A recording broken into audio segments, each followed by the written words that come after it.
Good afternoon po mga kapatid. Isang mapagpalang hapon po sa ating lahat. Araw po ngayon ng linggo. Happy Lord's Day po sa lahat.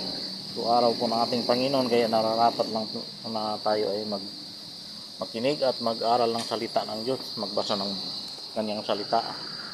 So mayroon po akong devotion mga kapatid. Binibidyo ko po upang paliwanag po ng maayos at naway patnubayan tayo ng banal na espiritu upang may paliwanag po natin ng maayos ang ating devotion. Sa talata po ito mga kapatid, nakikita ko po na at natutuklasan na mayroon palang isang bagay na dapat hindi natin miss out, kaligtaan mga kapatid sa buhay natin bilang Kristiyano. Dapat ito ay manatili lagi. Napakahalaga po nitong bagay na ito mga kapatid, para hindi po tayo matisod at matutuklasan po natin at malalaman sa babasahin ko po na talata. Nakasulat po ito mga kapatid sa unang Korinto chapter 13 verse 2. Dito po natin malalaman kung anong bagay po na iyon na dapat wag nating ma-miss out. So basahin ko po yung unang Korinto chapter 13 verse 2. Ang nakasulat dito po mga kapatid ay, kung ako man ay may kakayahang maghayag ng salita ng Diyos at umunawa sa lahat ng hiwaga, kung mayroon man ako ng lahat ng kaalaman at ng malaking pananampalataya, anupat na palilipat ko ang mga bundok, ngunit wala naman akong pag-ibig, wala akong kabuluhan. Iyon mga kapatid, yun pala yung napakahalagang bagay, yung pag-ibig. Dapat wag po nating may miss out sa buhay natin bilang mananampalataya. Kasi pag na-miss out natin yun ay walang kabuluhan daw mga kapatid. Kahit na gaano ka pa daw ka kasi tulad dito, umunawa daw sa lahat ng hiwaga. Yan na makatindi niyan mga kapatid. Malaking pananampalataya, nakapagpalipat daw ng bundok. Ay grabe nun. Ngunit wala daw kabuluhan mga kapatid. Kung wala kang pag-ibig, wala pa rin daw kabuluhan. Di ba mga kapatid, dapat huwag natin i-miss out yung pag-ibig. Kasi ayon nga naman talaga sa Biblia, isang talata sa Biblia ay napakadakila daw talaga ng pag-ibig. Yun ang pinakadakila sa lahat, yung pag-ibig mga kapatid. So yun dapat ang hindi natin may miss out sa buhay natin. Yung pag-ibig, no? Dapat huwag natin maiwaglit sa buhay natin yung pag-ibig. Yun talagang pinakadakila sa lahat. Kaya nakakagawa tayo ng mabuti dahil sa pag-ibig. Ayon nga sa Biblia, ibigin mo ang iyong Diyos ng buong puso, ng buong kaluluwa, ng buong lakas at ng buong pag-iisip. Tapos yung isang mga kapatid ay ibigin mo ang iyong kapwa gaya na yung sarili. Yun yung dalawang pinakamahalaga na utos mga kapatid ayon sa Bible. So ibigin mo yung kapwa gaya ng sarili, tapos una ibigin mo yung Diyos. Puro ibigin, no? So pag-ibig talaga yun ang pinakadakila mga kapatid.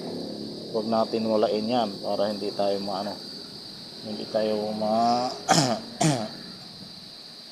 hindi rin tayo mawala. So, joke lang mga kapatid, So at mayroon pa akong isang talata na babasahin mga kapatid. Dito makikita natin napakalungkot. Dahil kung sino pa yung mananampalataya mga kapatid, ay yun, na-miss out niya yung pag-ibig, nawala sa kanya ang pag-ibig mga kapatid. Kung sino pa yung mga mananampalataya. Ang tatalakayin po natin ngayon ay yung ang mabuting Samaritano. Yun mga kapatid, makikita po natin dito kung paano na-miss out ng mananampalataya yung pag-ibig. Kung sino pa yung hindi mananampalataya, siya pa yung nahabag. So siya yung nagkaroon ng pag-ibig.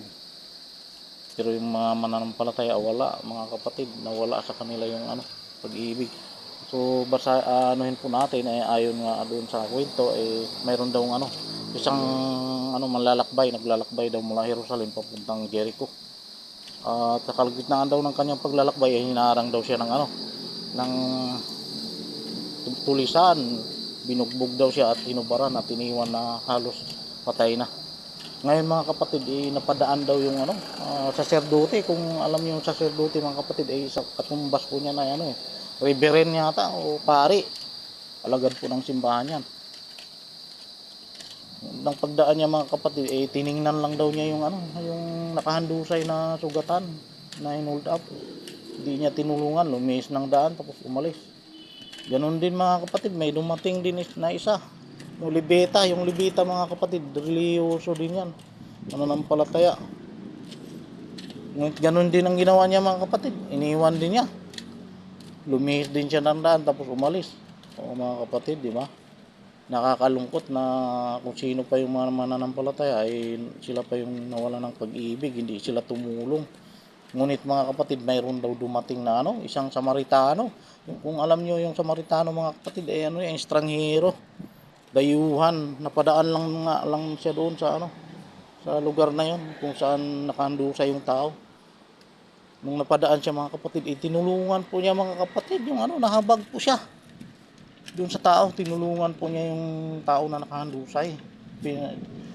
Pinunasan po niya yung mga sugat at binuhusan ng langis at dinala siya pagamutan.